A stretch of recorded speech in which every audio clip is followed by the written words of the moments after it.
김지의 돌직구쇼에 오신 여러분 반갑습니다. 김지희입니다. 저는 오늘도 이곳 광화문 청계 광장에 나와 있습니다. 이야, 오늘 정말 춥습니다. 서울 아침 기온이 영하 10도, 철원이요 오늘 영하 19도를 기록하고 있습니다. 지금 보시면요, 입김 나오는 거 보이십니까, 시청자 여러분? 오늘 정말 춥습니다. 한겨울 강추위 맹추위가 찾아왔으니까 2겹, 3겹, 4겹 단단하게 입고 나오시길 바라겠습니다. 오늘 이 이른바 청와대의 하명 수사 의혹 논란과 관련해서 굉장히 중요한 단서 하나가 나왔습니다. 송철호, 송병기 선거를 앞두고 이들이 청와대 앞에서 청와대 행정관까지 3명이 만났다는 겁니다. 선거를 앞두고 이 3명이 왜 만났을까? 그때는 이미 김기현 시장에 대한 첩보를 청와대에 제보한 그 이후라 더욱더 논란이 증폭되고 있습니다. 이 수상한 회동 잠시 후에 상세하게 파헤쳐보겠습니다. 자, 저는 비가 오나 눈이 오나 매일 아침 이곳에서 여러분을 기다리겠습니다. 김지의 돌직구쇼 지금 라이브로 시작합니다. 잠깐만요. 들어가자.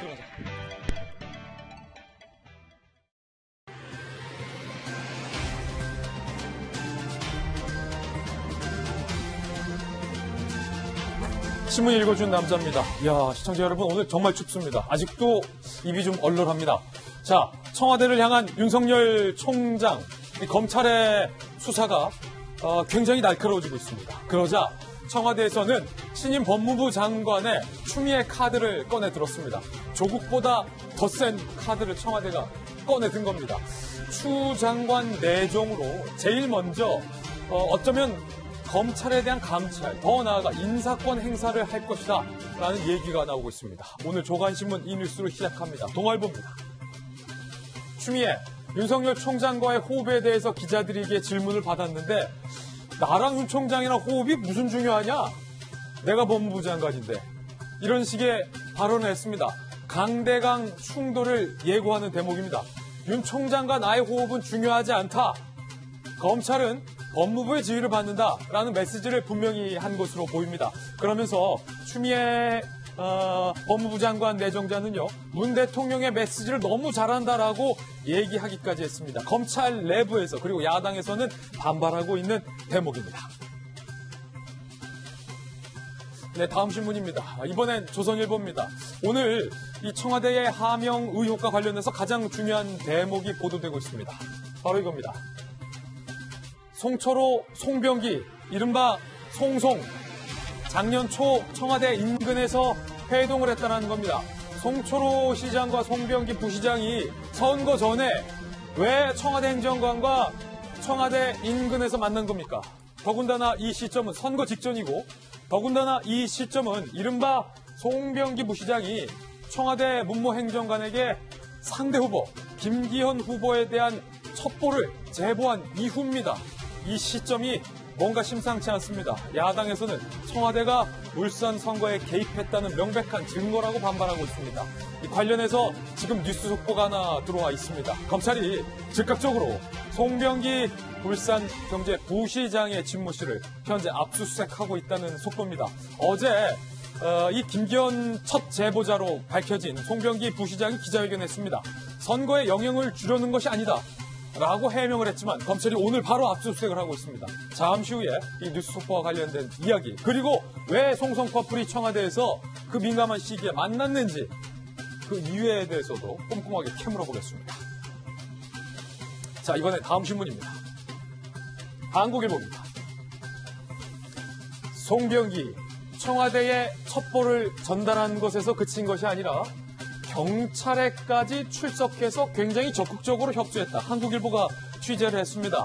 이것은 단순 울산 바닥에서 떠도는 이야기를 청와대가 물어봐서 그냥 답해준 것에 불과하다는 송병기 부시장 본인의 해명과 너무나도 다른 정황이라는 거예요. 단순히 말만 한 게 아니라 경찰 수사에도 적극적으로 나섰다라는 겁니다. 상대 캠프에 소속돼 있는 송철호 시장의 책사가 상대 후보인 김기현 시장에 대해서 경찰 수사까지 협조했다. 한국일보는 기사에서 청부 수사가 아니더냐라고 지적하고 있습니다. 아예 목적을 정해두고 청부 수사를 한 것이다 라고 말입니다. 잠시 후에 이 이야기도 짚어보겠습니다. 자, 다음 신문입니다. 이번엔 한겨레 신문입니다. 자, 한겨레 신문이요. 이번 청와대 하명 의혹과 관련해서는 그 어떤 신문 못지않게 강력하게 청와대를 비판하고 있습니다. 사실 조국 국면에서도 이 한겨레 신문은 조국 장관을 비판하기보다는 조국 장관을 이해하는 취지의 보도를 적극적으로 해왔는데 어찌된 일인지 이번 청와대의 선거 개입 의혹과 관련해서는 한겨레 신문이 청와대를 강력하게 비판하고 있습니다. 오늘 제목도 이렇습니다. 청와대의 부실 해명, 거센 후폭풍, 내부에서도 심각한 판단 착오. 그러면서 청와대는 결백을 입증하려다가 의혹만 더 키운 발표를 했다라고 한겨레 신문이 아주 날카롭고 뼈 아프게 꼬집고 있습니다. 예컨대 김기현 첩보 생산 안 했다라고 청와대가 발표한 뒤에 2시간도 안 돼서 제보자 송병기가 드러났다. 한겨레 신문은 청와대 이거 뭐냐는 거예요. 청와대 해명 이게 뭐냐. 한겨레 신문이 비판을 하고 있습니다. 잠시 후에 자고 나면 뒤바뀌는 청와대 해명. 오늘 한겨레 신문이 보도하고 있는 것, 지적하고 있는 것. 왜 이렇게 청와대 해명이 말이 바뀌나. 잠시 후에 상세하게 짚어보겠습니다. 자, 다음 신문입니다. 이번엔 중앙일보입니다. 검찰 내부의 분위기에 대해서 중앙일보가 오늘 상세하게 보도했습니다. 문재인 대통령이 이른바 김오수 법무장관 대행을 따로 불러서 청와대에서 만난 날 검찰과 청와대는 이미 루비콘강을 건넜다는 거예요. 다시는 안 볼 사이가 됐다는 거예요. 대통령 지난달 8일 반부패협의회에서 윤석열이 아니라도 개혁 정착이 중요하다라고 얘기를 했습니다. 그 말을 듣고 검찰 내부에서는 이미 청와대와 돌이킬 수 없는 강을 건넜다라는 관측 기사가 나오고 있습니다. 자, 청와대는 검찰이 압수수색을 한 바로 다음 날 강력한 법무부 장관인 추미애 카드를 꺼내들어서 검찰에 대한 인사권을 강행하겠다라는 의지를 밝혔습니다. 이제 윤석열 총장에게 수사할 수 있는 시간이 얼마 안 남았다라는 얘기도 나오고 있습니다. 잠시 후에 그 이야기 짚어보겠습니다. 다음 신문입니다. 이번엔 경제지 한번 보실까요? 한국경제입니다. 징벌적 종부세에 건보료까지 은퇴자 허리가 휘고 있다는 거예요. 집값을 누가 올렸는데 왜 우리한테 집 갖고 있다는 이유로 징벌적인 세금을 납부하느냐 반발하고 있습니다. 종부세 납부 마감일이 다가오고 있죠. 너무 올랐다. 집단 반발의 움직임이 나오고 있습니다. 건강보험료 부담도 눈덩이로 커지고 있다는 겁니다. 세 부담 급증한 부동산 보유자의 수도 점점 늘어나고 있는데 은퇴자의 허리가 여러모로 휠 것 같습니다. 네, 지금까지 신문 읽어주는 남자였습니다. 네, 오늘 아침 저와 함께 등판한 등판 선수 소개하겠습니다. 오늘은 검찰 출신 변호사 김광삼 변호사님 모셨습니다. 어서 오세요. 그리고 신임 법무부 장관에 내정된 추미애 법무부 장관 내정자를 꺾고 그 지역에서 당선됐던 민주당의 김영주 전 의원 모셨습니다. 그리고 청와대 대변인 여가부 장관 출신의 김희정 전 장관 나오셨습니다. 눈에 보이는 모든 것을 의심하고 분석하는 한국이미지전략연구소 허은하 소장님과 돌직구쇼의 명품 시그니처 김병민 박사님 나왔습니다. 모두들 어서 오세요. 반갑습니다. 네, 오늘의 키워드 3가지도 준비했습니다. 하나하나씩 살펴보시죠. 먼저 첫 번째 키워드는요, 회동. 송병기, 송철호 청와대 행정관. 선거 앞두고 청와대 인근에서 왜 만난 겁니까? 선거 공약을 청와대가 논의하기 위해서다라는 얘기가 나오고 있는데 청와대 말을 믿더라도 이거 선거에 개입한 거 아니냐라는 비판이 나오고 있습니다. 그렇다면 과연 그 자리에서 공약 얘기만 했을까요? 수상합니다. 잠시 후 짚어봅니다. 이 두 번째 키워드는 헛발질입니다. 헛발질. 자, 과연 어떤 헛발질일까? 잠시 후에 이야기 나눠보죠. 윤석열 총장과 추미애 신임 법무부 장관 사이에 벌써 기싸움이 심상치가 않아요. 세 번째 키워드는요, 문심입니다. 추미애 법무부 장관이 문 대통령의 마음을 잘 안다, 문심을 꺼내들었습니다. 이거 윤 총장에 대한 분명한 경고 같습니다. 잠시 후에 이야기 나눠보겠습니다. 김재의 돌직구쇼, 오늘 탑뉴스로 시작하겠습니다.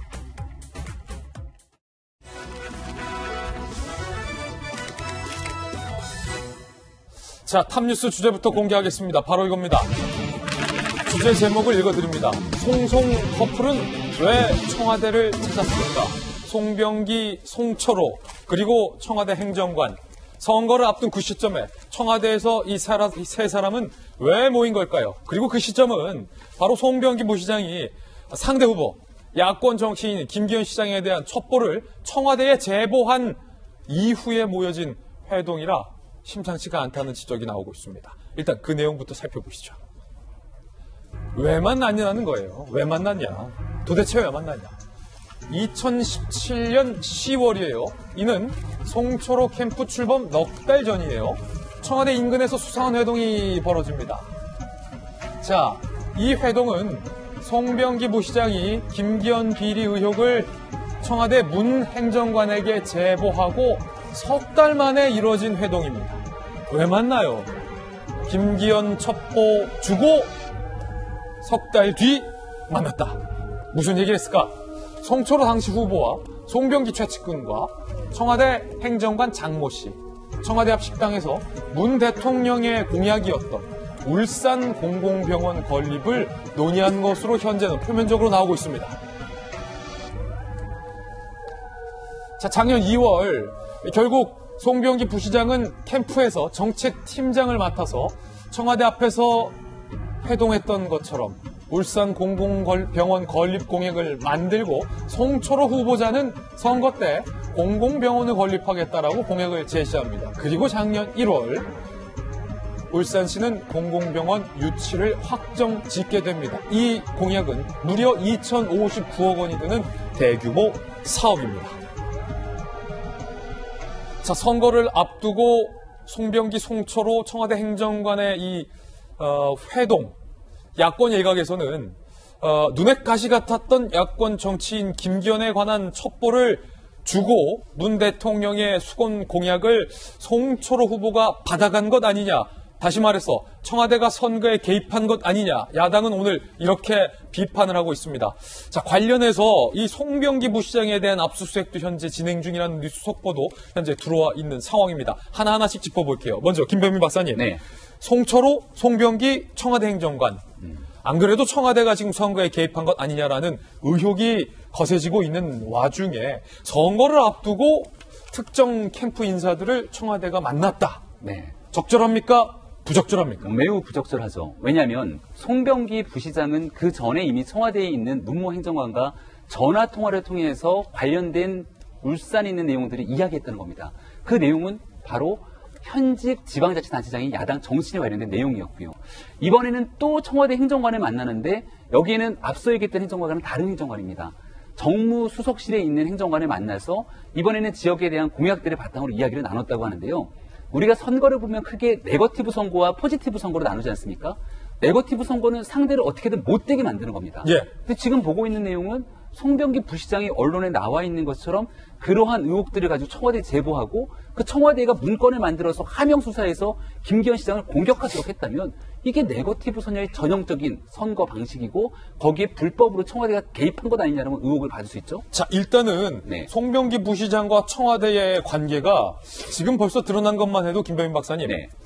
이게 그냥 서먹서먹한 사이입니까? 그냥 전화해서 울산 바닥에 있는 얘기 알려준 정도입니까? 아니면 매우 끈끈한 관계입니까? 지금 현재 선거 그냥 과거 이제 캠핑장에서 우연히 만났다고 하는 사이 정도는 아닌 게 분명해진 것 같아요. 끈끈하다. 공약도 뭐 얘기하고 네. 뭐 울산 김기현 제보도 얘기해 줄 정도다. 한 가지 명확하게 짚고 넘어가야 될 것은 송초로 울산시장은 문재인 대통령과 아주 막역한 관계입니다. 예. 이건 드러난 사실이고요. 송초로 시장이 선거 때 마이크를 잡으면서 유세하면서 대통령이 형이라고 부르는 건 내가 유일하다는 얘기를 수차례 하지 않았습니까? 예. 근데 그 송초로 당시 후보가 가장 믿고 아끼면서 그 캠프의 정책을 총괄했던 인사가 누굽니까? 송병기 부시장. 부시장입니다. 그 송병기 부시장이 청와대에 있는 행정관과 이쪽이랑은 만나서 첩보 제공하고 이쪽이랑은 만나서 정책 공약들 얘기해서 끌어오고 이런 방식으로 선거를 치렀다라면은 여기에서 낙선하게 됐던 야당 정치인 입장에선 야, 이거 청와대가 선거를 진두지휘한 거 아니야?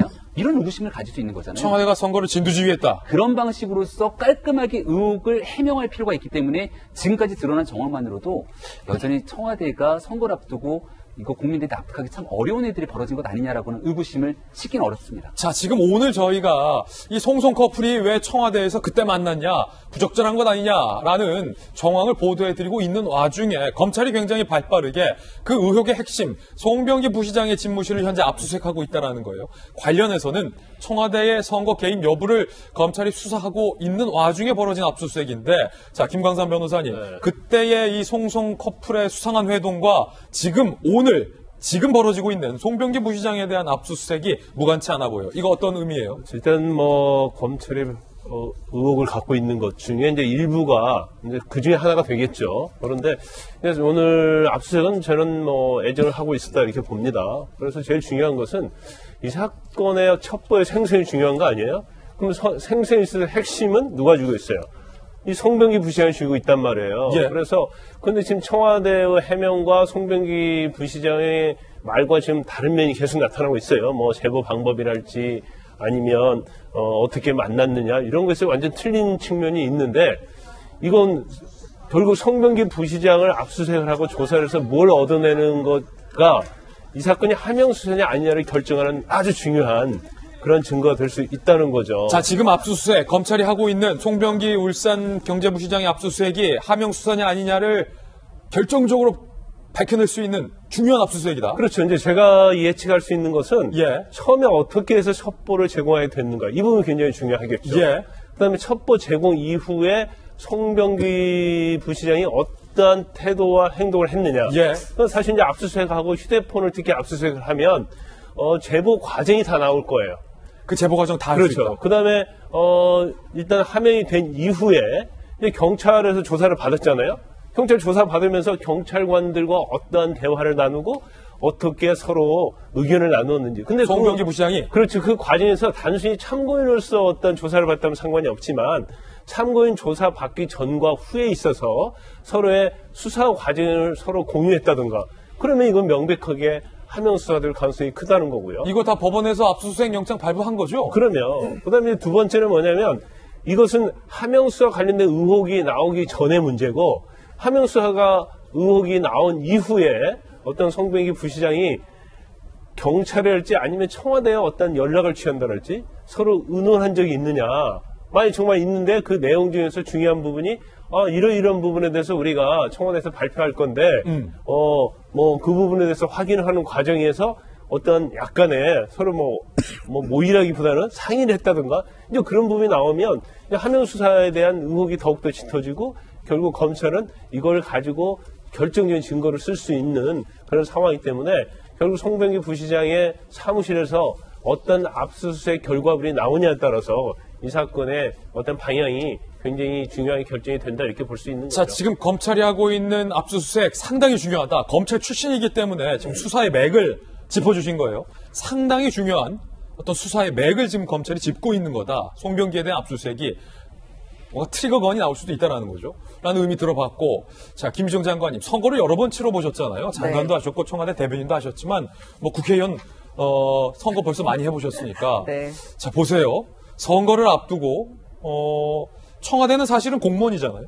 그렇죠. 선거 중립을 지켜야 하는 기관인데, 특정 후보의 캠프 책사와 후보를 만나는 것 자체가 과연 적절한지 여부. 지금 야당에서는요, 더 적나라하게 말하면, 김기현에 대한 수사를 청와대가 진두지휘해주는 대신에 대통령이 바라고 있던 울산의 공공병원 공약을 송철호 후보가 해줘라. 라고 이른바 선거 개입 딜이 있었던 건 아니냐. 지금 야당에서 더 적나라하게 이렇게 지적하고 있어요. 네. 이번 만남을 통해서 몇 가지 관계도가 좀 선명해지는 것 같습니다. 일단 송송 커플. 그러니까 시장과 경제부시장으로의 송송 커플 전에 이미 캠프 차리기 전부터 송송 커플이었다라는 게 드러났습니다. 그렇군요. 그리고 두 번째로는 아니 청와대를 움직일 정도로 이 사람들은 정말 실세구나라는 겁니다. 왜냐하면은 청와대에서 보통 대통령이 팀을 꾸릴 때 가장 측근들을 쓸 수밖에 없는 자리는 민정수석실하고 정무수석실입니다. 다른 수석실은 소위 늘공이라고 하는 분들 중에서 능력 좋은 분들을 같이 일하기도 해요. 그분들은 캠프에 있었던 없었던 상관없이 정책적인 걸 논하는 자리고 민정수석실하고 정무수석실은 말 그대로 대통령의 정치적인 정무적인 판단 이런 것들을 하는 진짜 오른팔 왼팔에 해당되는 수석실인데 청와대 수사관을 이미 저기 공공병원 하기 전에 만났을 때는 민정수석실 소속 선임행정관을 만났어요. 상당히 실세 라인을 만났다는 걸 알 수 있습니다. 그런데 이번에 밝혀진 이 청와대 균형발전 비서관실은 장모행정관.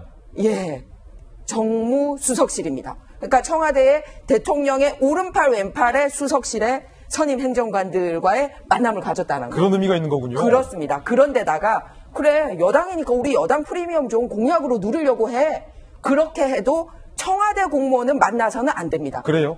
당정 협의를 통해서 울산의 공식적 여당 후보가 되면 중앙당하고 만나서 상의를 해야 되고 그 중앙당에는 국회의원들이 있기 때문에 그 국회의원들이 정부 부처에서 받아온 공식 자료를 시도별로 이렇게 울산은 이런 거 하는 게 좋겠다라고 당을 통해서 해야 됩니다. 100번 양보해서 뭐 여권 후보니까 청와대와 이심전심이라고 양보한다 하더라도 직접 청와대가 만나서 안 된다. 민주당 당을 통해서 그렇습니다. 소통을 해야 된다. 그리고 보통 그 경우에는 당정 협의한다고 자랑도 막 해요. 예. 우리가 여당 프리미엄을 누리고 있기 때문에 이번에 당정 협의를 통해서 이런 거 하기로 했다고 당과 그리고 그 해당 울산 같은 울산 시지부가 있을 거거든요. 민주당에 그렇게 해야 돼요. 그러니까 송철호 캠프가 만나서도 안 되고 민주당 울산 시지부 관계자들하고 민주당 중앙당 정책 관계자들이 만나서 논의를 해야 되면 그건 여당 프리미엄이니까 속상하지만 바라볼 수밖에 없어요. 청와대가 거기 낀 거는 부적절하다. 청와대 낀 것도 부적절하고 선거 캠프가 뭐하러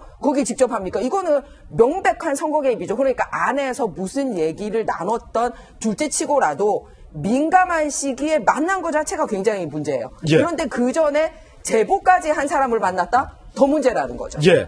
만약에 이 회동이 알려졌을 때의 후폭풍을 염려하는 사람이 청와대 내부에 한 사람이라도 있었다면 장모 행정관이 만나러 간다라고 보고했을 때 김정 장관님, 그 사람이 그 송병기 씨가 그 상대 후보에 대해서 그때 첩보 저기 했던 사람 아니야? 선거 앞두고 지금 만나는 건 좀 부적절한데?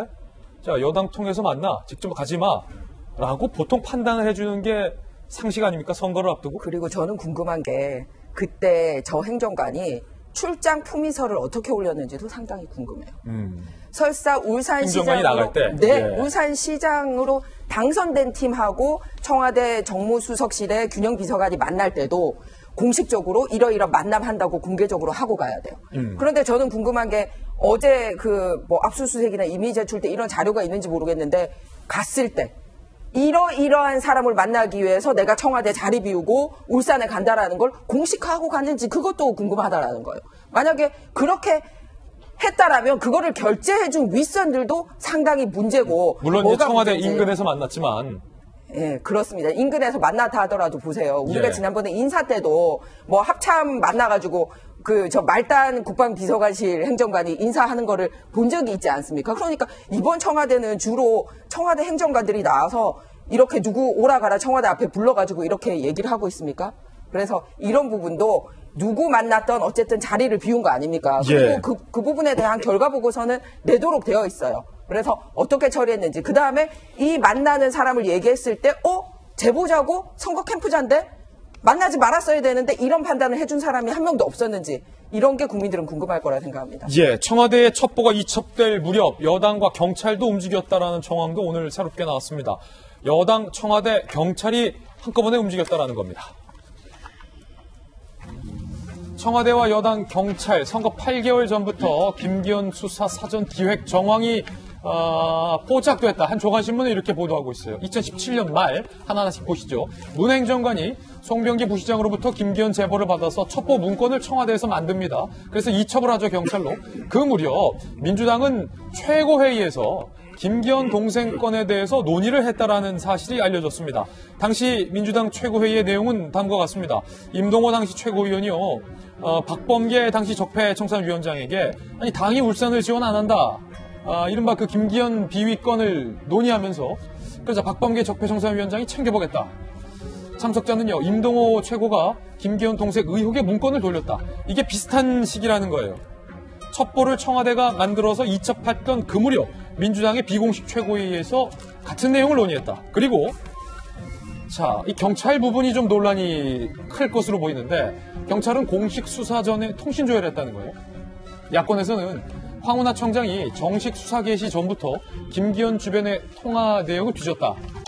실제로 황운하 수사팀은 2017년 7월에서 2018년 6월까지 김기현 당시 시장의 휴대전화 2대를 7차례 통신 조회를 합니다. 청와대가 송병기를 제보받아서 재가공 후 이첩 무렵 통신 조회는 더욱더 집중됐다. 2018년 1월 울산청은 공식 수사를 개시합니다. 자, 김용주 의원님, 이게 말입니다.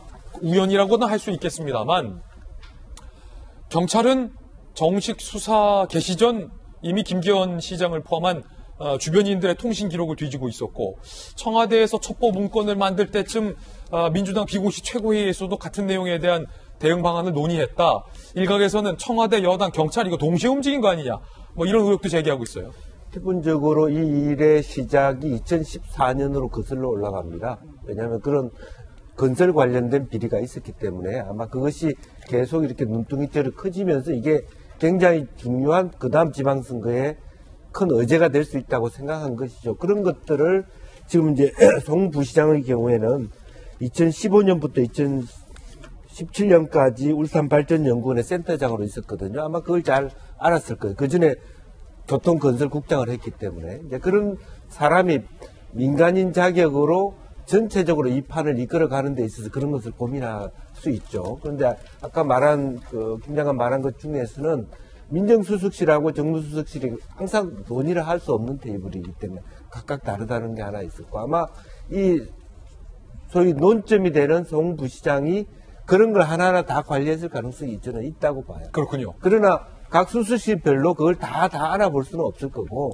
장소도 업무 시간 중인지 아니면 밤에 뭐 술자리에서 밥자리에서 만났는지 그건 아직 알 수 없기 때문에 그걸 논하기는 어렵다고 보여지는데, 문제는 그 정무수석실 산하의 균형발전위원회가 있었는데 당에 있던 사람이 청와대에 들어가서 일을 하거든요. 각 대통령 공약도 당에서 지역당에서 올라간 것이기 때문에 그걸 확인한 부분을 뛰어넘고 있다는 데 문제가 있다. 뛰어넘었다. 말하자면 대통령 공약을 지방에서 올린 걸 지합에서 대통령 공약을 하고 그게 얼마나 진행되고 있는가를 체크할 수 있지만, 공교롭게도 이것이 말하자면 수사 의뢰와 연관돼서 논의가 되기 때문에 문제가 된다고 봅니다. 그렇군요. 자, 청와대, 여당, 경찰이 동시에 뭔가 움직임을 보였다. 여기에 첩보를 청와대에 제보한 송병기 부시장이 그냥 청와대가 물어서 답해준 것 이상의 행동을 보였다. 한국일보는 오늘 이렇게 지적하고 있습니다. 함께 보시죠. 자, 오늘 여타의 보도에 따르면 송병기 부시장이 첩보 전달을 넘어서 적극적으로 경찰 수사까지 관여했다. 2017년 12월 송병기 부시장이요, 청와대와 경찰청, 울산경찰청 김기현 보고서 첩보 전달 뒤 울산경찰청과 2차례 접촉을 했다. 경찰과 2차례 접촉해서. 자, 김기현 측근인 박 비서실장 직권 남용 등 울산경찰청 조사에 참고인으로 진술했다는 거예요. 더군다나 송병기 부시장의 진술로 경찰의 압수수색까지 갔다라는 얘기도 나오고 있어요. 김기현 시장의 측근 박 비서실장은 울산청 압수수색 때 퇴직 공무원 진술이 영장 발부의 결정적 계기가 됐는데 그 사람이 송병기였던 것을 이제야 알게 됐다라고까지 얘기를 하고 있습니다. 자, 허은하 소장님 보시기에 송병기 부시장이 단순히 청와대가 물어봐서 울산 바닥에 있는 내용을 얘기해 준 것에 불과한 정도입니까? 아니면 상대 후보의 낙선이랄지 아니면 어떤 선거에 영향을 주기 위해서 적극적으로 행동을 했다라고 보여집니까? 기본적으로 오버를 많이 했다라고밖에 생각되지 않는 것 같습니다. 예. 그러니까 본인이 첩보를 제공을 했다면, 그리고 무언가 바뀌어야겠다라는 생각이 들었다면 거기에서 끝이 났어야죠. 부시장 자리에 앉아 있으면 안 되는 것이 아닌가라는 생각이 들고요. 이 사건을 보면서 느끼는 점은 법도 없고 정말 상식도 없고 양심도 없는 사람들이 참 많구나라는 생각밖에 들질 않아요. 기본 사람이요, 지금 요즘 나온 여론이든 뭐 기사를 보니까 박 부시장은 계약직이었다고 하더라고요. 그러니까 계약직이었고 지금 엄청난 실세들 안에서는 가장 약자였던 사람입니다.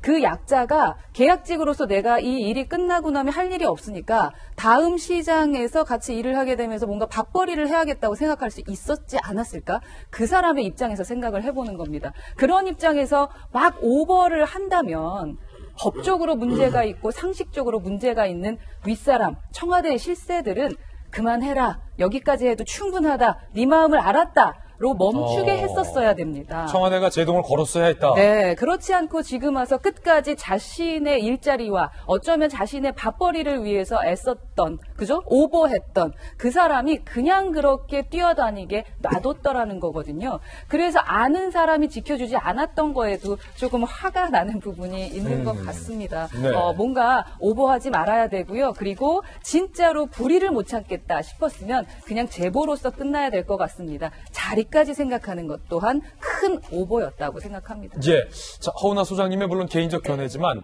판단은 우리 시청자 여러분들의 몫으로 남겨두겠습니다. 관련해서 뉴스 속보가 하나 더 들어왔는데 송병기 부시장의 집무실뿐만 아니라 자택까지 현재 검찰이 압수수색 영장을 법원으로부터 발부받아서 현재 자택 압수수색도 진행 중이라는 뉴스 속보 저희들이 취재했습니다. 법원에서 일정 정도 소명이 됐기 때문에 압수수색 영장을 발부했고 검찰은 이를 근거로 현재 압수수색을 진행 중이다라는 말씀도 덧붙입니다. 자, 이번엔 저희가 준비한 두 번째 이슈를 소개하겠습니다. 청와대와 관련된 얘기인데 제목을 이렇게 다뤄봤습니다. 어떻게 대한민국 최고의 권력기관인 청와대의 해명이 하루도 안 돼서 바뀌느냐. 하루도 못 가는 아마추어 해명이라는 얘기가 나오고 있습니다. 무언가를 덮기에 급급했던 것인지 아니면 청와대 내부에 아마추어만 있는 것인지 하룻밤 자고 나면 청와대의 말이 바뀌고 달라지고 있습니다. 자, 하루새 뒤집히는 청와대 해명 함께 보시죠. 당사자가 아니래도 거짓말은 안 한다라고 얘기하고 있어서 논란이에요. 자, 청와대는 처음에 고민정 대변인이 나와서 이렇게 얘기했잖아요. 청와대 행정관이 SNS로 제보받아서 그거 그냥 윗분이 보기 좋게 정리한 것에 불과하다. 첩보 생산 아니다. SNS로 제보받았다라고 얘기했죠. 여러분들 기억나시죠? 똑똑히 저도 들었거든요. 그런데 이거를 제보한 당사자인 송병기 부시장은 어제 기자회견에서 이렇게 얘기했어요. 행정관이 전화 와서 누가 걸었든 간에 행정관과의 전화 통화 중에 물어와서 내가 물어온 거 답했다.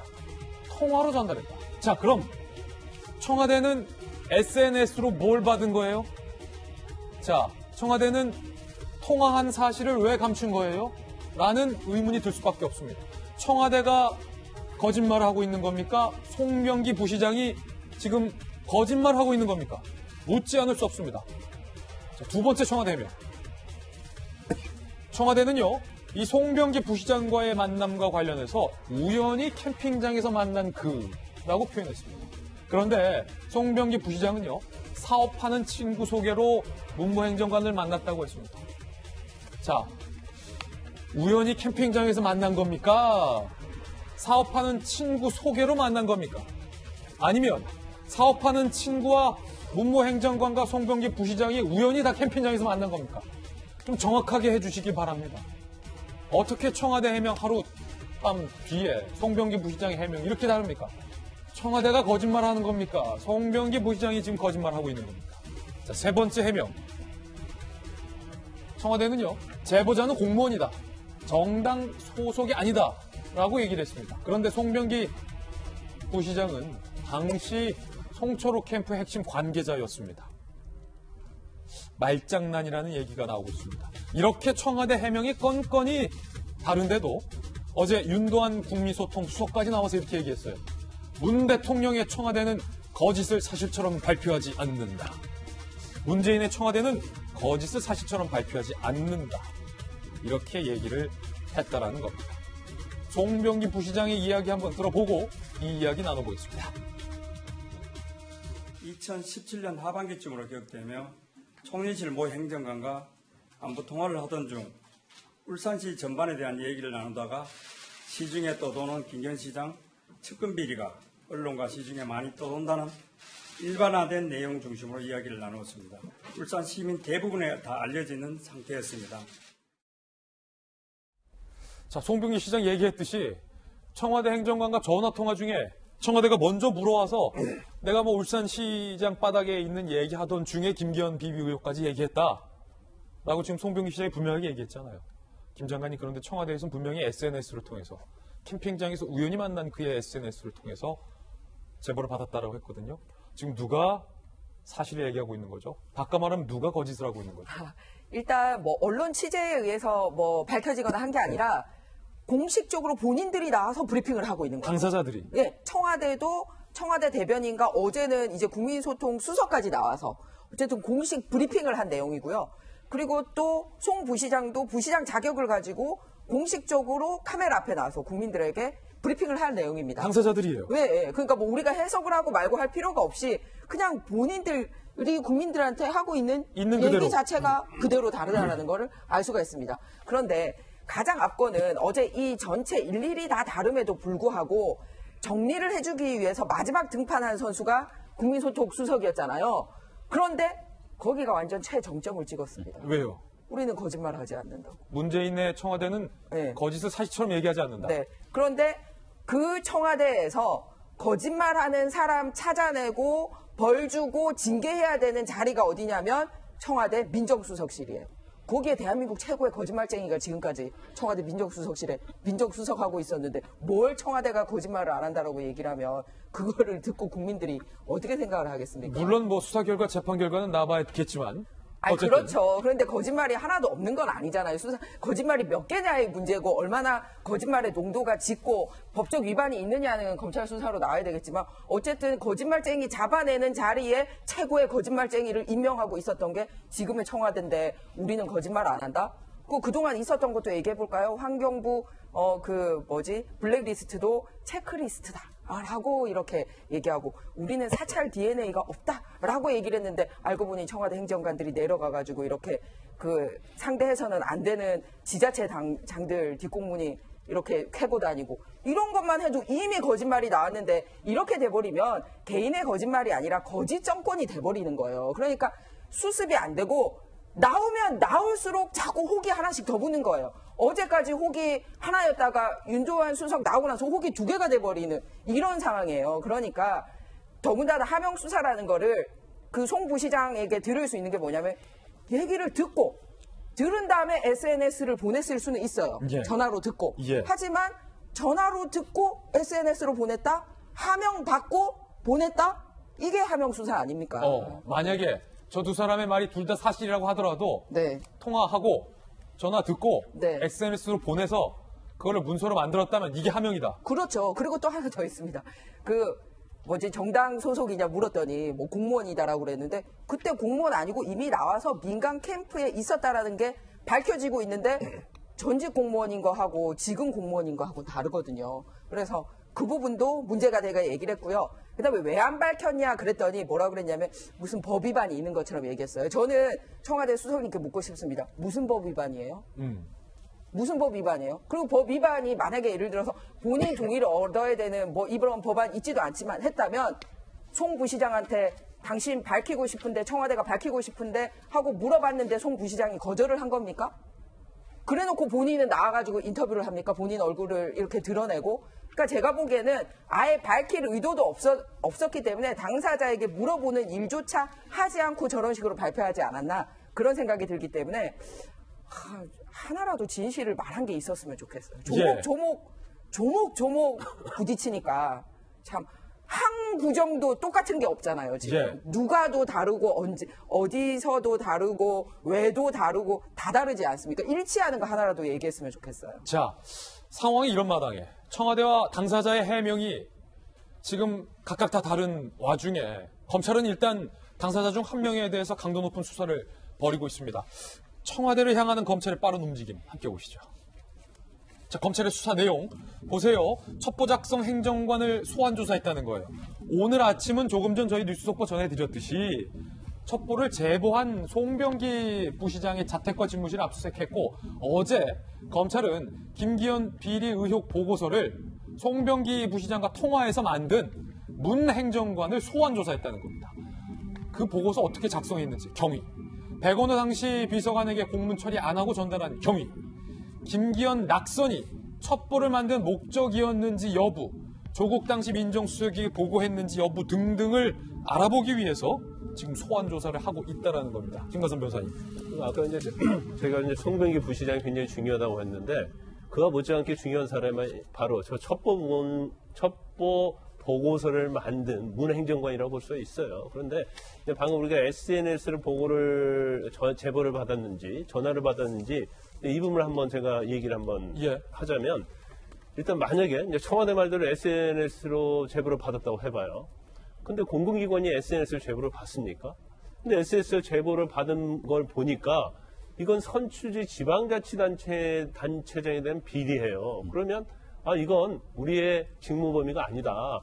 그래서 검찰이나 경찰에다가 제보를 하라. 이렇게 가는 게 맞지 않겠어요? 그게 FM이다. 그렇죠. 근데 이 SNS 제보 받은 걸 문행정관이 이걸 편집을 해요. 편집을 해서 이걸 보고를 하고 결국은 이첩이 됐든 함의이 됐건 내려간 것 자체는 굉장히 문제 있다고 볼 수 있고, 만약 송병기 부시장 말대로 통화로 전달했다고 한다면 제보를 통화로 전달을 받습니까? 그리고 통화로 전달을 받았다고 하면 이것도 마찬가지예요. 그건 자치단체장에 관한 거네요. 이건 우리 직무범위 아닙니다.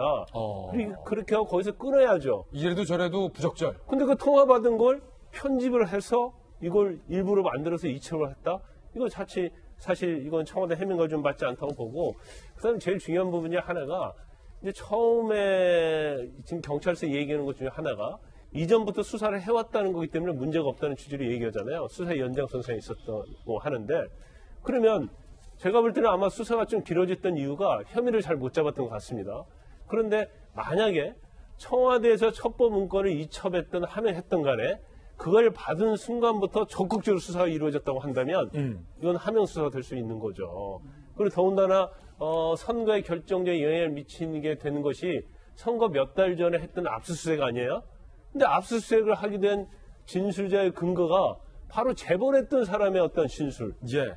그것이 압수수색 영장 발부하는데 만약에 결정이 영향을 미쳤다고 한다면 징치고 북치고 다 한 거예요. 장구치고 꽹가리치고 다 한 거다. 그렇죠. 그렇기 때문에 송병기 부시장이 자기는 그랬잖아요. 나는 떠도는 소문을 전달했을 뿐이다. 이렇게 얘기했단 말이에요. 그것과도 지금 본인의 행동과도 좀 다르다. 그렇죠. 근데 떠도는 소문을 들은 사람이 어떻게 경찰 가서 그 비리에 대해서 자세히 얘기하고 또 압수수색 영장을 발부하는데 결정에 영향을 미칠 수가 없다는 거죠. 그래서 이런 부분에 있어서 오늘 이제 송병기 전 부시장에 대한 자택과 그 다음에 사무실에 대한 압수수색이 굉장히 중요하고, 그 다음에 이제 아마 그 편집했던 문행정관 이제 그 부분에 대해서도 근데 본인은 SNS를 제보를 받았다고 하잖아요. 그러면 또 중요한 부분 중에 하나가 이 첩보 보고서가 송병기 부시장이 전달한 내용만 가지고 그대로 보고서를 썼느냐, 아니면 여기에 뭔가 추가로 되고 편집이 굉장히 확실히 됐느냐, 이걸 우리가 비교하려고 하면 SNS 제보받은 내용하고 그 공개하면 된다는 거예요? 그거하고 첩보 보고 문서하고 딱 맞춰보면 이걸 그럼 되겠네. 가공을 한 것이냐, 그러면 가공하지 청와대가 않는 것이냐 알 수 있어요. SNS로 받았다는 첩보 내용도 공개하고 첩보 보고서 업문도 공개해라. 가공됐는지 안 했는지.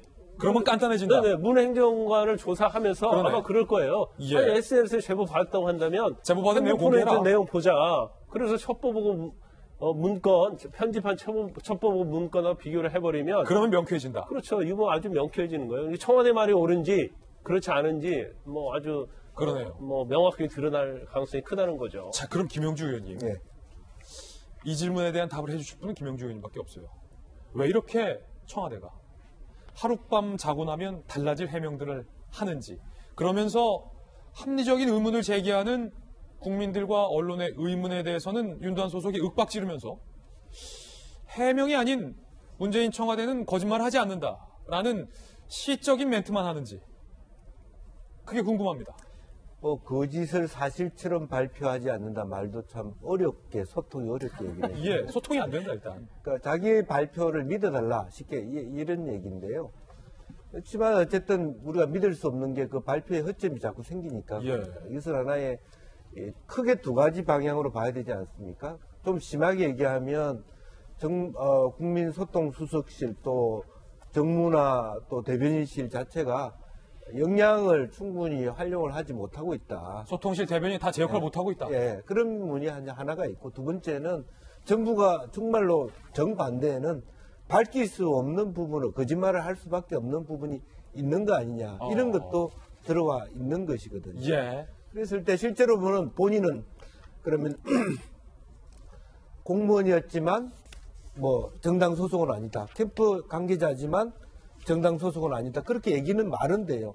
그러나 지금 그런 문구를 가지고 이 문제를 덮을 수가 없잖아요. 그렇다면 정확하게 민정수석실, 정무수석실을 다 불러놓고 비서실장 산하에서 이 전체의 부분을 정확하게 공개하는 것이 답이에요. 근데 그런 부분을 소통수석실에서 못하고 있지 않나 그렇게 생각이 듭니다. 바꿔야 됩니까? 저는 큰 틀에서 본인 스스로가 이것을 자기가 충분히 헤쳐나갈 수 있는 역량이 아니라면 제고할 필요도 있다. 저는 그렇게 생각합니다. 네. 자, 그렇다면 이 문모 행정관이 과연 누구인가? 단순 일개 청와대의 행정 직원이냐, 아니냐, 그 성격도 한번 알아보는 것이 좋겠습니다. 자, 미스터 문. 문 행정관이 누구냐? 첩보 편집 청와대 행정관의 위세. 백원우 밑에 데스크 역할을 했다는 게 오늘 새롭게 알려졌어요. 단순 행정관이 아니라는 거예요. 백원우 밑에서 데스크 역할을 했다. 뭔가를 지시할 수 있는 위치였다는 거죠. 아시다시피 데스크는 책임자입니다. 김기현 최초의 제보받아 요약 편집한 문 전 행정관, 당시 백원우 민정비서관 밑에서 여론 동향 등 문건 정리하는 데스크 역할을 했다. 조선일보는 이렇게 취재했어요. 사정기관의 관계자는 현장 직원들이 가져온 각종 정보에 보강 지시를 내리는 역할도 했다. 실무 보고서 작성 단계의 최종 역할, 그러니까 게이트키핑 역할까지 했다라는 거죠. 이런 일도 있었다고 해요. 지난해 6월 문 전 행정관이 사업가로부터 골프 접대받은 의혹이 있었어요. 그런데 징계 없이 국무총리실로 복귀를 했다. 상당히 좋은 데 가는 거죠. 같은 시기 김태우는 압수수색 당했어요. 뭔가 다르다. 위세가 대단했던 거 아니냐. 힘센 사람, 현 정권 실세를 자기 편으로 만드니 비위 의혹이 제기돼도 조용히 넘어갈 수 있었던 것이다. 라는 사정기관 관계자의 지적도 오늘 나오고 있는 상황입니다. 그러니까 김배훈 박사님, 네. 이 문모 행정관도 그냥 일개 직원이 아니라는 거네요. 실세 중에 실세였다는 얘기가 나오는 게 일단은 김경수 지사, 대통령의 남자라고 불리우는 김경수 지사와 고교 동기라고 하는 굉장히 힘센 위치에 있었다라고 소문이 좀 파다했다 얘기가 나오고 있고요. 우리가 조금 전에 봤던 것처럼 골프 접대, 그 골프 접대 때문에 그 당시 청와대 민정수석실에 있는 특감반원들 전부 난리가 나고 또 원대 복귀하지 않았습니까? 근데 우리가 김영란법이 제정되고 나서는 이 골프 접대에 대한 부분들이 상당 부분 공무원들 입장에서는 치명적으로 다가오게 됩니다. 그리고 여기서 조금만 더 수사가 진행되게 됐을 경우에는 대가성 여부에 따라서 뇌물 등으로까지 연결될 수 있기 때문에 이걸 아무런 문제 없이 원대 복귀시켰다. 비슷한 상황이 어디서 일어나죠? 가장 셌던 공직자라고 하는 유재수 부산시 경제부시장의 문제가 불거졌지만 야 덮어 라고 하는 뭔가 윗선에 보이지 않는 손 때문에 지금 수사가 거기로 가고 있는 건 아닙니까? 야 덮어. 그런데 지금 현재 보여주고 있는 이 문모 행정관에 대해서도 이런 의혹들이 있었지만 아무런 문제 없이 그냥 본인은 국무총리실로 돌아갔다. 도대체 문재인 정부 청와대에서 무슨 일이 일어난 것인지 묻지 않을 재간이 없는데요. 일단 이렇게 지금 드러나고 있는 사건들에 너무 센 사람들이 등장합니다. 백원우 민정비서관, 그리고 유재수 전 부시장 사건 때문에 윤건영 부정상황실장. 조금 전에 우리가 나눴던 얘기는 청와대가 왜 이렇게 무리수를 두지? 라고 하는 얘기의 정점으로 돌아가게 되면 너무 강력하고 센 사람들이 들어가 있는 상황에서 어찌할 바를 모르는 것 아니냐라고 얘기가 나오고 있는데요. 제가 마지막 정리해서 한 말씀 꼭 드리고 싶은 건 청와대가 위기를 관리할 수 있는 타이밍을 놓쳐서 그렇습니다. 조국 전 장관 사태가 불거졌을 때 이미 거기에 대한 총체적인 책임이 지고 물러나야 될 청와대에 수많은 인사들이 있습니다.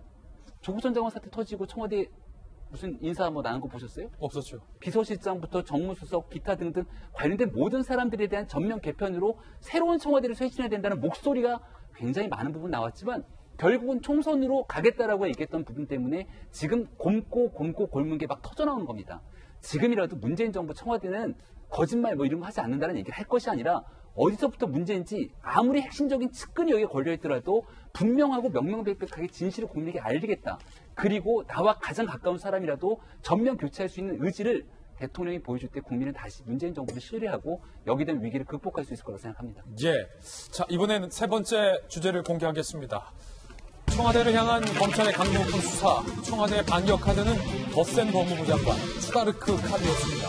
서초동으로 추다르크가 진군이라는 제목까지 달아봤습니다. 추미애 신임 법무부 장관 내정자의 이야기 한번 들어보시죠. 사법개혁과 검찰개혁은 이제 시대적 요구가 되었습니다. 그런 개인적인 문제는 중요한 것 같지가 않고요. 혹시 대통령님 따로 메시지 같은 게 보내오신 게 있나요? 대통령님 메시지는 따로 없더라도 제가 너무나 잘 알고 있습니다. 또 그 길이 매우 험난하다고 여러분들도 알고 국민들도 알고 계십니다. 자, 허나 소장님, 어제 추미애 이제 법무장관 내정자의 얘기였는데 인터뷰 중에 뭐 밝은 표정이셨어요. 근데 윤석열 총장과의 관계를 어떻게 할 것이냐라고 하니까 웃으면서 그 개인적인 관계는 중요하지 않다. 이게 무슨 뜻일까요? 그러면서 검찰 개혁을 얘기했어요. 네, 그러니까 추다르크라는 별명을 갖고 있는 추미애 대표, 그러니까 이제 앞으로 전 장관이 아니라 장관이 될 분 이미 그 대선 시동을 걸었다라는 생각밖에 들지 않습니다. 기본적으로 표정을 우선 얘기해야 될 것 같은데요. 몸은 거짓말을 못 하는데 저렇게 밝게 웃는 표정, 저게 진짜 미소라고 합니다. 뒷센 미소라고 연구 결과 발표가 된 건데 눈밑과 옆에 이 모든 것이 같이 웃는 미소를 뒷센 미소라고 합니다. 진짜 미소죠. 왜 저렇게 진짜 웃고 있을까라는 생각을 해보면요. 앞으로 2년 뒤, 그러니까 3년 뒤인가요? 대선을 벌써 그리고 있는 것 같습니다. 네, 그래서 자. 조국 전 장관이 하지 못했던 검찰 개혁 내가 하겠다라는 의지를 좀 보여주는 것 같고요. 지금까지 걸어왔던 모든 자신의 그 발걸음에서 이제 내가 마지막 정점을 찍어야 되는 것은 대선 후보다라는 생각을 갖고 있기 때문에 자신감을 보이는 것 같고 윤석열과의 예. 호흡이 중요하지 않다라고 말한 대목은 어떤 뜻일까요? 그렇기 때문에 윤석열과의 호흡보다는 검찰개혁이 우선인 거죠. 왜냐하면 지금 윤석열이라던가 아니면 조국과의 그 조국수호와 검찰개혁은 같이 지금 맞대응하고 있잖아요. 그 안에 이제 추미애가 들어가는 겁니다. 그 안에 큰 그림 안에 추미애라는 브랜드가 들어가서 자신의 이제 이름을 확실하게 각인시키는 것을 검찰개혁의 마지막 마무리를 찍겠다라는 것으로 저는 보입니다. 그렇기 때문에 저렇게 당당하고 진짜 미소를 지으면서 자신감을 보이는 것이 아닌가 하는 생각이 듭니다. 야당에서는 반발했습니다. 검찰의 입을 막는 것 아니냐라는 반발입니다. 들어보시죠. 당대표 출신 5선 의원을 법무부 장관으로 임명한다는 것은 청와대와 여당이 추미애라는 고리를 통해서 아예 드러내놓고 사법장악을 밀어붙이겠다는 대국민 선언입니다. 궁여지책 인사고 국민을 향해서는 후안무치한 인사입니다. 민주당 당대표 시절 당 전체를 청와대 이중대로 전락시켰던 추미애 후보자입니다. 낯뜨거운 청와대 옹호론만 펼쳤던 사람이 공명정대하게 법과 원칙을 지켜야 할 법무부 장관에 적합할지 의문입니다. 자, 청와대 압수수색 바로 다음 날 추미애 카드를 꺼내들었다. 그 속뜻은 무엇일까요? 오늘 여러 조간신문들의 그 속뜻이 풀이되어 있습니다. 함께 보시죠. 자, 1. 추다르크의 어떤 파이터적인 성향, 아홉기수 후배인 윤석열 변재용이다라는 정설이 일단 가장 많습니다. 윤석열과의 관계는 뭐 개인적인 관계 중요하지 않다. 내가 법무부 장관인데 검찰총장이 무슨 문제냐. 내 아래. 뭐 이런 메시지가 있다라는 해석이에요. 당대표 전력이 있는 힘센 장관. 분명 조국보다 더 세 보여요. 당대표까지 했잖아. 청와대를 향한 수사에 제동을 걸 수 있는 카드가 아니더냐. 라는 속뜻이 있습니다. 자, 그 외에 어떤 속뜻이 있을지, 추미애 장관 내정자를, 어디였죠? 지역이? 광진을에서 17대 때 꺾어서, 압도적으로 당선이 됐던 김영지우 의원님께서 이 속뜻 좀 한번 풀이해 주시죠. 네, 압도적인 것은 아니었고요. 예, 간당간당하게 이겼습니까? 예, 그때는 또 한나라당의 유준상 예. 사설원도 계셔서 예, 예, 간당간당하게 당선됐습니다. 어쨌든 지금 우선은 정부로서는 조국 장관 이후에 50일이 흘렸기 때문에 빨리 법무부 장관을 앉혀야 되는데 이런저런 마땅한 그 20대 말하자면 국회는 끝나가는 마당에서 그나마도 빨리 말하자면 청문회라든지 절차를 밟아갈 수 있는 사람 필요한 것 같고 현역 불패. 네. 또 하나는 그야말로 검찰이 막 이런저런 방향으로 예측 불가능할 정도의 청와대 입장에서는 도발을 하고 있다고 볼 수 있기 때문에 조금 더 질서정연하게 또 권위를 가지고 좀 막강한 힘으로서 타협을 하고 견제를 하고 할 수 있는 적임자가 필요하다는 부분이고요. 예, 그리고 또 개인적 성향도 굉장히 강합니다. 강하다. 추다라크라는 이름 자체도 그렇고 지난 노무현 정부하고는 관계가 별로 사실 안 좋았지만 좋았죠. 어쨌든 새로운 비노 계통이었지만 말하자면 친문 진영에서 대표로 만들어준 거 아닙니까? 그렇죠. 대통령과의 관계도 다시 복원돼 있고 또 본인 스스로도 지역구에 오세훈 전 시장이 와 있기 때문에 압박감을 받는 상태에서 아마 장관을 하겠다는 의지가 지금은 좀 필요하다. 더 나아가서는 몰라 대선 후보로서의 오선 의원이니까 역할을 하려면 그런 것도 필요하다는 것이 다 아름으로 이신전심으로 맞아 떨어지고 있는 게 아닌가 그렇게 생각이 듭니다. 그렇군요. 자, 그런데 검찰 내부에서는 보복 인사 우려 얘기가 벌써 나오고 있습니다. 한 간부급 검사는요, 임기가 보장된 윤 총장은 건드릴 수 없더라도 이제 검찰 인사처리예요. 대검과 서울지검 등 핵심 수사 라인을 바꿔버리면 사실상 추다르 카드가 이제 검찰 수사 손발을 자르는 것이나 다름없다라는 우려를 하고 있어요. 또 다른 검찰 관계자는요, 현 정권 인사 스타일을 봤을 때 대검 간부나 일선 수사팀 검사들을 한직에 보낼 가능성이 크다. 법조계의 한 인사는요, 추미애 임명되면 여러 패를 들고 검찰을 흔들 수 있다라는 일관된 우려의 목소리가 나오고 있는데, 자, 검사 출신이시니까 동강선 변호사님, 검사 인사가 이제 연말이니까 1월에는 뭐 새로운 검사 인사가 발표되고 2월부터는 싹 다 그 인사에 맡겨서 인사에 맞게 조직 개편되는 거잖아요, 통상. 지금 사실 이제 추미애 의원을 법무장관으로 지명하는 것 자체는 굉장히 강력한 카드라고 봐요.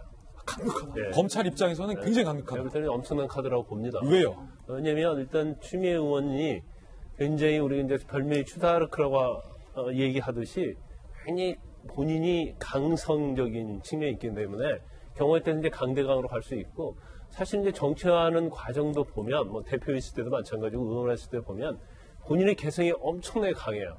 그래서 당대표 할 때도 그렇고 어떻게 보면 이제 청와대에 굉장히 도움을 많이 줬지만 약간 청와대가 생각하는 것보다 더 오버를 하는 경우가 있어가지고 굉장히 이제 불협화음이 있는 경우도 있었죠. 실제로 있었죠. 그래서 제가 볼 때는 이제 마이웨이를 할 것이다 이렇게 봅니다. 그리고 어제 그 지명돼서 인터뷰하는 걸 제가 봤는데 윤석열 총장과 호흡은 중요하지 않다. 그런 취지의 얘기가 있었어요.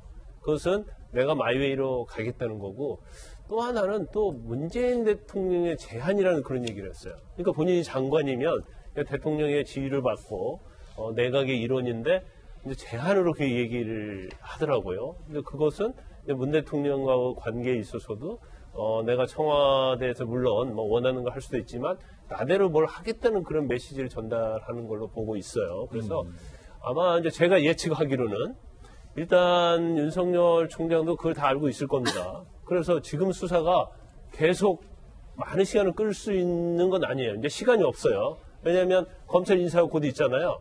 그래서 지금 윤석열 총장 같은 경우는 좀 마음이 급할 거예요. 그래서 압수수색 빨리빨리 하고 어떻게 해서든지 검찰 인사 이전에 수사를 마무리한다는 그런 압박감이 있을 것이다. 그 이유는 수사할 수 있는 시간이 없다. 그렇죠. 그 이유는 지금 검찰 추 장관이 와서 바로 검사 이동을 할 수가 없어요. 왜냐하면 관례라는 게 있잖아요. 그 1월, 2월에 인사 이동해서 부임을 해야 하면 그때 해야 하기 때문에 그때 아마 인사 이동을 하면서 지금의 수사의 핵심 라인들은 다 흩어질 가능성이 크다 이렇게 볼 수 있는 거고. 그래요.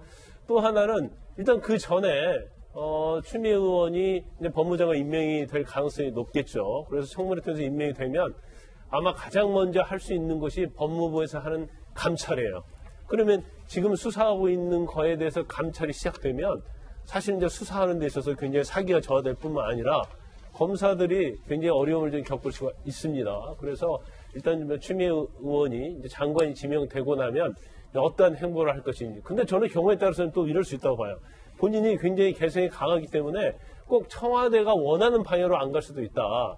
그러면 우리가 생각지도 않는 그러한 또 법무부 장관으로서 행위를 할 수 있다고 봅니다. 근데 마지막으로 한 가지 말씀드리면 법무부 장관이 검찰의 총장을 지휘하긴 하지만 일반적으로 검찰이 행정부서 외청이긴 하지만 다른 부분이 있어요. 그래서 독립성과 어떤 중립성을 보장하기 때문에 이걸 장관이 무조건 검찰을 지휘할 수 있는 것은 아니다고 봅니다.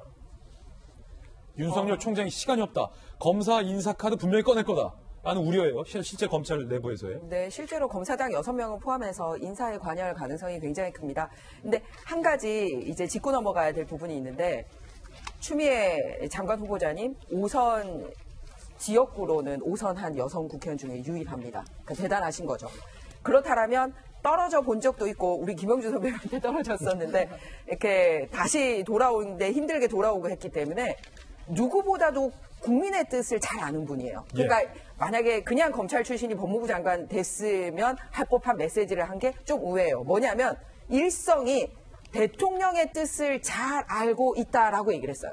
선출직 해보지 않은 사람이 장관에 임명되면 국민들보다는 자기 임명해준 사람 쳐다보기 바쁠 수도 있어요. 그런데 떨어져도 보고 걸려보기도 하면서 5선의 국회의원을 하신 분이 국민의 뜻을 잘 알고 있다라는 메시지보다는 대통령의 뜻을 잘 알고 있다라고만 메시지 한 부분에 있어서 이 각 세우려고 온 거 아니냐라는 느낌이 든다라는 거예요. 검찰과의. 네. 그리고 두 번째는 윤석열 총장하고의 관계가 중요하지 않다.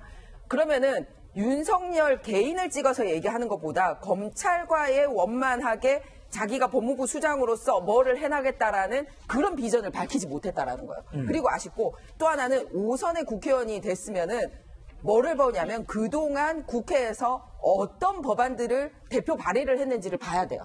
그러니까 특히 당대표를 하시면서도 법안 발의를 참 많이 하셨는데 권력개혁과 관련된 법안 발의를 20대에 와서도 하신 게 있어요. 그런데 검찰과 관련된 내용은 본인이 5선 국회의원 되도록 뭘 법안을 내신 적이 없어요. 20년 동안 국회의원 하시면서. 그러니까 오히려 국회법 개정안이나 국가정보원법 개정안 다른 기구의 그런 권력기구 개편에 대해서는 법안을 제출한 적이 있지만 막상 정말 검찰과 관련돼서는 법사위 하면서도 그런 법안을 하나도 낸 적이 없어요. 그래놓고서 임명되자마자 갑자기 검찰개혁. 내가 검찰개혁 얘기하겠다. 지난 20년 동안 국회의원 하시면서 그 모습을 보여주셨어야죠. 그런 면에서 대통령 뜻 알고 있다. 윤석열 중요하지 않다. 이런 부분으로 엇박자 나지 않고 정말로 정정당당하게 밝혀지는. 예를 들어서 업적도 하나 있으시잖아요. 그거 드루킹 거짓 하겠다고 가짜뉴스 하겠다고 하고 댓글 조작 문제 있다고 해서 결국은 김경수 지사 문제 있는 거 밝혀낸 업적도 있으시지 않습니까? 국민들이 원하는 걸 해주시는 법무부 장관이 되길 바랍니다. 자, 이번에 네 번째 주제를 소개하겠습니다. 바로 이겁니다. 검찰과의 경찰 간의 어떤 실랑이 싸움도 점점 거세지고 있습니다. 자, 지금까지는 청와대와 여당과 그리고 신임 법무부 장관의 입장을 들어봤다면 자, 검찰 얘기 좀 해보겠습니다. 윤석열 총장이 심경을 토로했습니다. 윤석열의 심경은 과연 무엇일까? 함께 보시죠. 자, 윤석열 총장이 최근 어려움을 토로했다는 거예요. 정부 성공을 위해서 내가 악역을 하고 있다라는 취지의 발언인데 함께 보시죠. 자, 윤석열 검찰총장 최근 유재수 감찰중단 의혹, 김기현 하명수사 의혹에 대한 이 수사 비판이 거세지자 여당의 이해찬 대표까지 나와서 특검해야 된다라고 윤 총장을 압박하지 않았습니까? 자, 여러 검찰에 대한 압박을 보고 어려움을 토로했다는 거예요. 최근 주변 인사들에게 경향신문 보도에 따르면 나의 대통령에 대한 충심은 변함이 없는데 나는 대통령에 대한 마음이 변하지 않았는데 성공하는 대통령이 되도록 신념을 다 바쳐서 일하고 있는데 상황이 이렇다라고 본인의 어려움을 토로했다는 거예요. 내 마음을 몰라준다는 거죠. 이 정부의 성공을 위해서 내가 악역을 맡는 것이다. 윤석열 총장이 주변 인사들에게 이렇게 얘기했다는 보도가 나오고 있습니다. 자, 허 소장님, 네. 윤 총장의 진심은 뭘까요?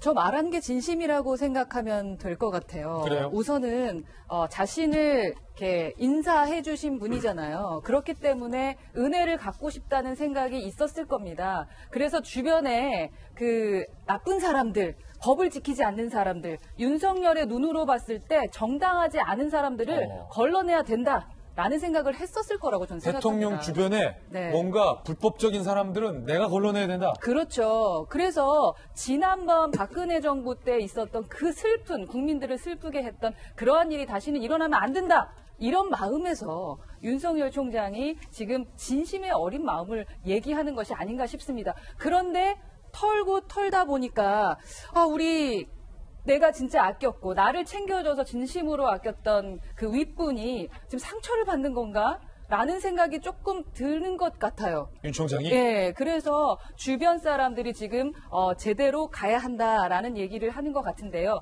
그래서 어쩌면 이 악역이라는 단어 자체가 제가 대신 악역할 테니 제가 믿었던 문재인 대통령님 원래 그 말씀하셨던 그대로 정의롭게 가주십시오.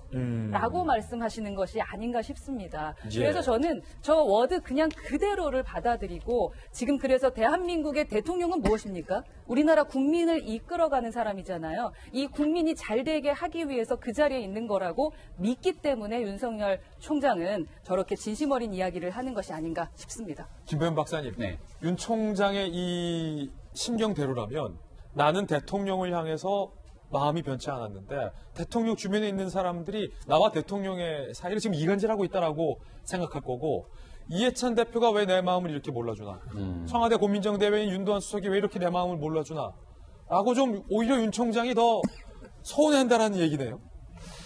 윤석열 총장 입장에서 바라봤을 때는 문재인 정부 출범 초기가 떠오르지 않을까 생각이 듭니다. 저는 문재인 정부 처음 당선됐을 때 그렇게 높은 지지율로 당선되지 않았어요. 근데 당선이 되고 난 다음에 대통령의 지지율이 급속도로 상승하게 되는데 첫 번째 인사에서 많은 국민들이 놀랐습니다.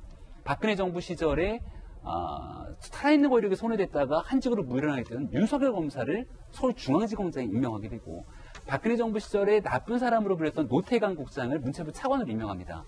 그러니까 말 그대로 사적인 이해관계에 따라서 정부가 권력을 남용하는 사람들이 더 이상 없도록 하는 공정한 정치를 펼치겠다라고 하는 그런 기대감들을 갖고 있었던 것 같고 윤석열 총장이 바라보기에는 문재인 정부가 그렇게 가야만 그 높은 지지율을 바탕으로 성공할 수 있다는 확신이 있는 것 같아요.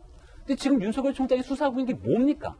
유재수 전 부시장 사건 그리고 김태우 전 수사관 사건들을 보니까 과거에 있었던 얘기들처럼 정말로 정부를 위해서 일하고 있는 사람들은 여기서 문제가 있다고 얘기했던 사람들은 한쪽으로 밀려나게 되고 문제가 있는 사람은 오히려 처벌을 받지 않은 채 승승장구하는 모습을 보여주고 있는 영전한다. 이런 일들을 만천하의 국민 앞에 보여주고 있다면 세상에 영원한 비밀은 없기 때문에 언젠가는 이 일들이 다 드러나게 됩니다. 내가 쳐야겠다. 그러면 그 일들은 지금 있는 상황에서 덜어내고 정리하게 된다면 새로운 사람들을 바탕으로 문재인 정부가 성공할 수 있는 한 번의 마지막 기회를 줄 수 있다는 게 윤석열 총장의 충심이라고 저는 생각을 하고요. 그렇군요. 그런 일이 일어나지 않게 되면 대한민국은 민주주의 국가이기 때문에 언제건 정권은 교체될 수 있고 바뀐 정권 안에서 이 민낯들이 다 수면 위로 드러납니다.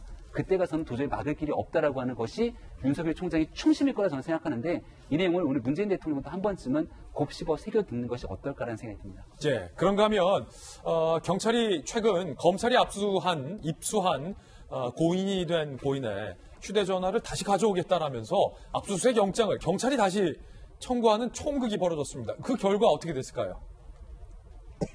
자, 검찰 경찰 사이의 휴대폰 전쟁. 그제 경찰 숨진 A 수사관 휴대전화 돌려줘 라고 압수수색 영장을 이게 지휘계통상 검찰에 신청을 했어요. 그게 검찰이 당연히 기각하죠. 검찰 영장 기각. 이미 법원이 발부한 영장에 따라서 우리가 지금 적법하게 압수해서 조사하는데 경찰 니들 왜 그러냐 라고 검찰은 하고 있습니다. 그럼 경찰의 입장은 뭘까요? 그래? 기각했어? 그럼 나 또 청구할 거야 라는 겁니다. 자, 경찰 즉각 반발. A경위 사망 경위를 밝히기 위해 압수수색 영장 재신청 등 필요한 절차를 모두 검토하겠다라고 하고 있어요. 김관삼 변호사님, 지금 검찰과 경찰이요 휴대전화 서로 뺏어오려고 압수수색하고 있는 게 좀 볼썽사나운데 일단은 법원의 압수수색 영장에 따라서 검찰이 휴대전화 확보했는데 경찰이 이거 왜 다시 계속 영장 청구하는 겁니까? 일단 첫 번째요. 경찰과 검찰의 직무 범위를 제가 명확히 구분을 해드릴게요. 경찰은 지금 그 A 수사관의 사망과 관련해서 이게 극단적인 선택이냐 자살이냐 아니면 타살이냐만 구분해서 결정을 내리면 돼요. 경찰은? 그렇죠. 그런데 이미 국가수 결과 나왔잖아요. 그럼 이제까지 우리가 연예인들 뭐 극단적 선택하고 많은 사람 극단적 선택할 때 경찰이 수사 결과나 조사했을 때 사망 원인을 왜 밝혀야 하는 거예요? 이건 타살인 경우에는 사망 원인을 밝혀야 하지만 이게 극단적 선택이 명확하면 사망 원인에 대해서는 경찰의 수사 권한이 없는 거예요, 사실은. 경찰이 지금 잘못하고 있다. 그렇죠. 근데 검찰의 입장에서는 검찰은 지금 하명수사 의혹과 관련 수사를 하고 있잖아요. 그러면 수사 대상이 바로 경찰이란 말이에요. 그리고 이 휴대폰이나 유서 자체가 이 하명수사 의혹과 관련된 가장 중요한 증거예요. 그래서 이걸 단지 검찰의 수사지휘권이 있어서 가져온 게 아니고 그러면 더 논란의 여지가 있기 때문에 법원을 통해서 압수수색 영장이라는 법적인 절차에 의해서 정당에 가져온 거예요. 그런데 왜 경찰에서 이걸 다시 돌려달라고 하느냐.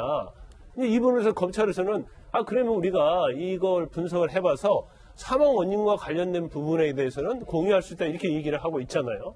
그러면 경찰은 이거 신청해봤자 검찰서 기각할 것이고 만약에 검찰서 좋다 그러면 청구해주겠다 해서 법원에 청구를 하게 되면 법원에서 당연히 기각이 되죠. 왜 기각이 돼요? 법원에서 이미 검찰에서 이걸 압수수색 영장 발부해서 조사하라 이렇게 해줬는데 다시 이걸 경찰로 돌려보낼 수 있겠어요? 그럼 경찰도 그거 다 알고 있죠. 그러면서 왜 경찰이 기각될 거 알면서 저럴까? 왜 저럴까? 기각된 이후에도 왜 또 재신청하겠다고 이렇게 왜 이럴까? 딴짓을 걸까? 그것은 결국 여론전이죠. 여론전이어서 검찰과 어떤 뭐 여러 가지 기싸움을 하고 있다고 볼 수 있는 거고 제가 이제 그 윤석열 총장과 관련해서 딱 한 말씀만 더 드리려고 그래요. 윤석열 총장이 정치검찰에도 비난 많이 받고 있잖아요. 그래서 왜 정치검찰이냐? 검찰 개혁을 반대하기 위해서 저런 것이다. 근데 검찰 개혁과 관련해서는 법이 이미 2개 올라가 있기 때문에 윤석열 총장이 어떻게 할 수 있는 부분이 아니에요. 그건 정치권에서 할 수 있는 부분이고 윤석열 총장 입장에서 지금 청와대와 살아있는 관료가 등을 지고 싶겠어요? 자기도 엄청난 스트레스 받고 그 부담감이 뭐 100배, 1000배 될 거예요. 그렇게 하고 싶지 않을 거예요. 그렇지만 이미 고발된 사건을 수사하다 보니까 거기서 여러 가지 관련된 정황들이 나오고 그걸 만약에 나온 정황에 대해서 수사를 않게 되면 직무유기죠. 그래서 그걸 하다 보니까 제가 볼 때는 결국은 청와대 압수수색도 하게 된 것이지 이게 어떤 정치의 의도를 가지고 하는 수사는 저는 아니라고 봅니다. 예. 자, 4가지 이슈 다 짚어봤습니다. 이번엔 저희가 준비한 다음 순서입니다. 오늘의 핫플입니다. 오늘은 과연 어떤 분들이 핫플 4인방에 선정됐을까요? 바로 만나보시죠. 자, 첫 번째는 왕이 중국 외교부장, 두 번째는 트럼프 대통령, 세 번째는 김의겸 전 대변인, 네 번째는 박능구 장관 하나씩 전달해드립니다.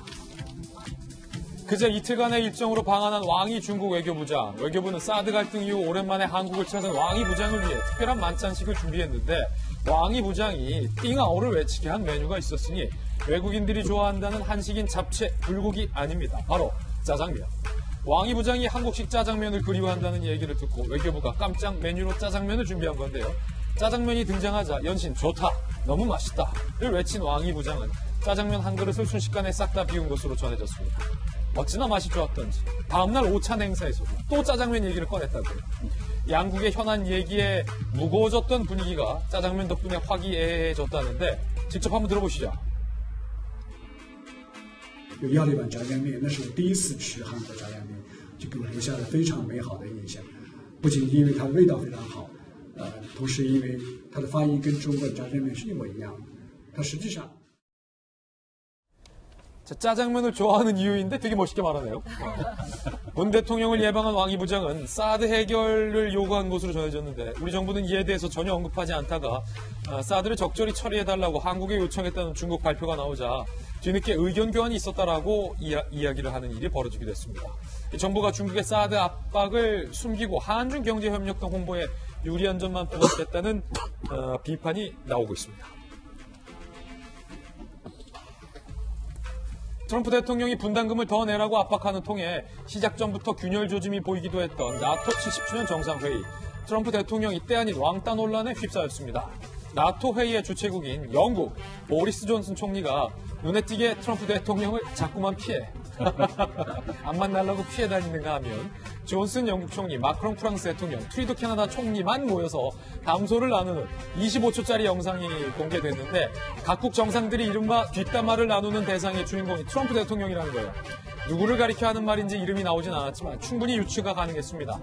뒷담화 대화 직접 들어보시죠.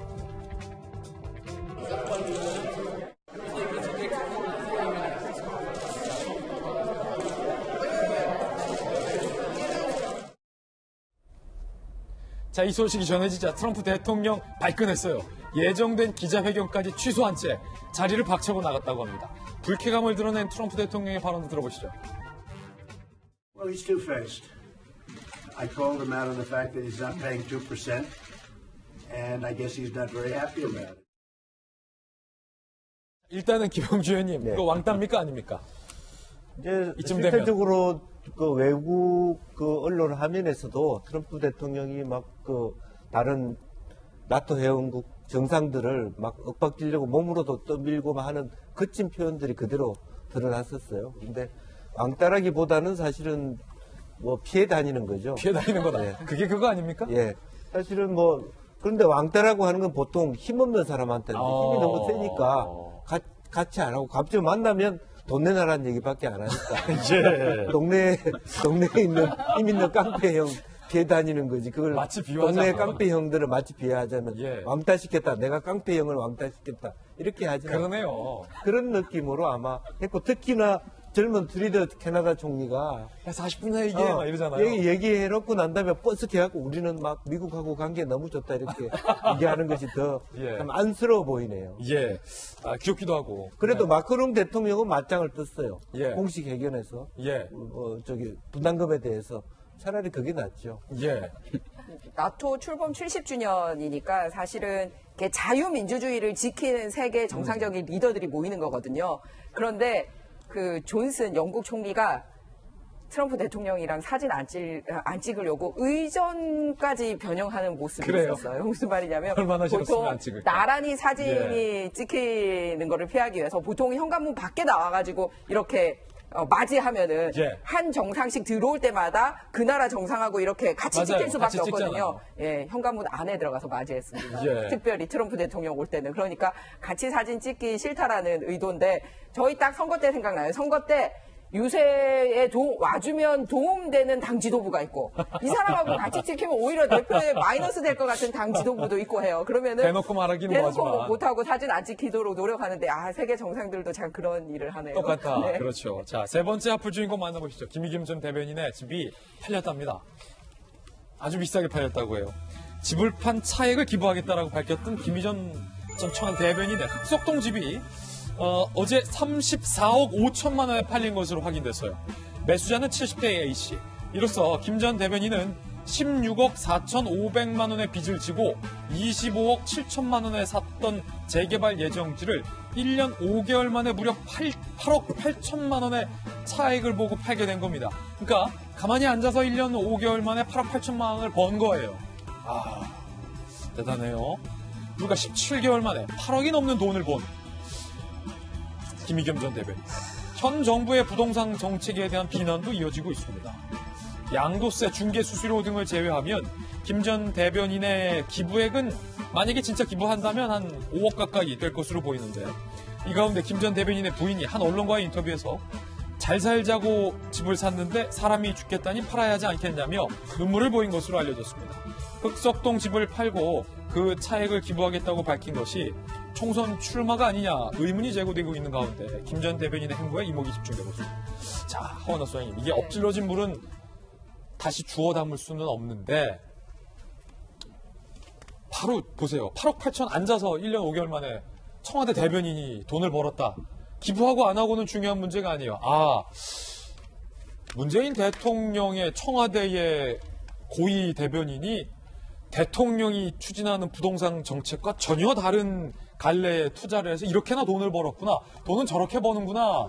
국민들이 이거 느낄까봐 씁쓸해요. 그러니까요. 그런 거 배우게 되지 않겠어요? 어떻게 1년 반 만에 8억 이게 아무나 되는 것이 아닌데. 기부하고 안 기부하고는 중요한 문제가 아닌 것 그렇죠. 같아요. 우리한테는 지금 그게 중요한 게 아니라 그래서 정말 시키는 대로 하면 안 되나라는 것까지 생각되게 되는 것 같아서 정말 너무 씁쓸합니다.